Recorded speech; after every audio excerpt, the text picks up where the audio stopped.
About 22 years ago, we were growing apples and we felt that we needed something to bring people out to enjoy the good fruit that we were enjoying here. The Applebarn was inspired through actually growing really good tasting fruit. We saw that families really want to stay a while and do something here, so we added a playground area. We added the hay rides, give them something to do, show them the farm, give them a bit of a tour. The people really want to see animals as well. We had a small little petting barn shed and we decided that wasn't really big enough, so we built a really big petting barn and added goats and sheep and bunnies and pigs and a whole gamut of animals. And then this last year we added again a new area. We decided to expand our corn maze. It was quite small and we thought we need to give people more value. So we added a larger, more expanded corn maze so people could have a lot more fun and spend more time here. Our corn maze is a little bit different from some other corn mazes in the valley. We have a very small kiddie corn maze that's fun for the real little ones. It only takes about 15 minutes. Your kids won't get too frustrated. They'll just have a lot of fun. The other part they can do is if they want to stay in there longer, they can be in the maze for up to an hour and go and collect different information about the farm, fill in some blanks, get some little crayon rubbings, and that whole process takes about an hour. So when we first started the Applebarn, we thought in October we would have a pumpkin fest time, and every weekend we'd focus on the pumpkins. And in September we do more of an apple fest, but as the weekends became busy and people were coming every weekend, it was no longer needed to specify apple fest or pumpkin fest. Every weekend at the Applebarn is just a fun time for everyone now.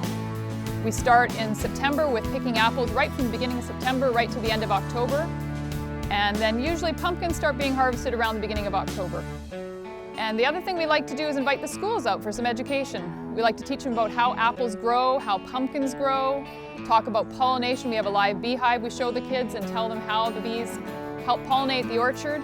We show them our cider press, how we press the cider, how we sort our apples in an old-fashioned apple sorting machine. Let them have some fun on a hayride, pick a pumpkin. And then we also show them the animals, of course, because that's always their favorite part.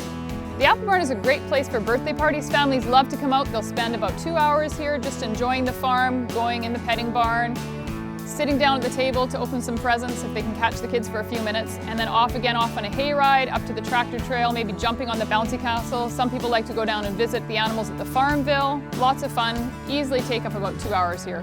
Corinne and I have actually been to some farms out in the East Coast of the United States and also some farms south of us here in the US, and we saw some really interesting things being done with pumpkins and corn and artillery. And so we decided to build our own pumpkin cannon at first, and then I said, you know, we need to have something with the corn too, so we got a corn gun installed as well.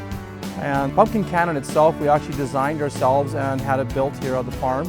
And it's a lot of fun. It's pretty noisy, but it fires pumpkins about 300 feet and you fire at a target. So it's a lot of fun. About 6-7 years ago, we were approached by some corporations that wanted to do appreciation for their employees or their customers. So we decided to open up an area of the farm where they could come and gather and then enjoy from that point the different things on the farm. We had corporate tours, and that's become very popular. Every year we have a number of them happening on the farm, and every time we've always had really good compliments and comments on it, and we continue to do it today. To be a local leader as an apple farm or even a pumpkin farm, we've spent a lot of time looking and researching and making sure that the varieties that we're growing are the ones that people will enjoy. Come to the farm, you see the goats, the sheep, take the hayride, buy the apples, experience the picking of the apples. It's fresh. You can't beat it. You have to come to the farm. It's a taste of the country.